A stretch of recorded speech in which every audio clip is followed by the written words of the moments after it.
So this popped up yesterday and it's amazingly informative. I'll tag this creator in the description. They're saying these are the things that we need to be looking to cover when we are organizing our communities: food, water, clothing, shelter, medical care, sanitation, education, and time. The thing they said that I loved was, even if we are missing one of these things, we are poor. And here in the US, we are very time poor. So even though we may have all these other things covered, we do not have our needs met if we don't have time. I think I might do a whole series on each one of these things because I have so much to say about this. But in this video, I just wanted to talk about the fact that you notice none of those things are money.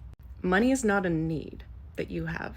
Money is the thing that you trade for one of those needs to get met. And the problem we have in the US is that the more time we spend, it seems like the less money we get. Our money is being devalued. And so if we cannot trade money for these things, we could save a lot of time.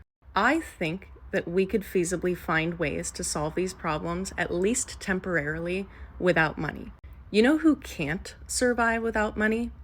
Is the powers that be. The only thing that they can do is pay for your labor to keep the system going.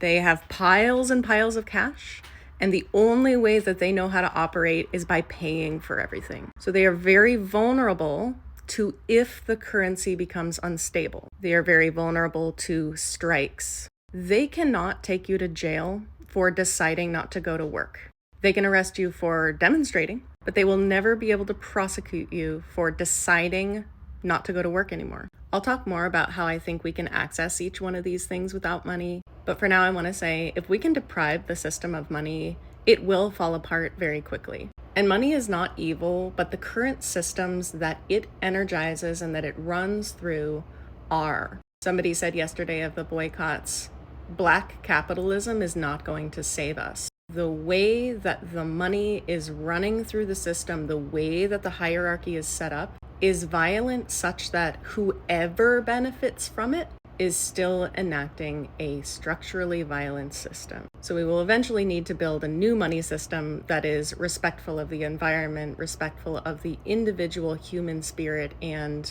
human value itself rather than human productivity. But until then, we can deprive the system of its energy by meeting our needs without money. There is a passage in Sacred Economics about how after the 2008 housing crisis, machinery sat idle.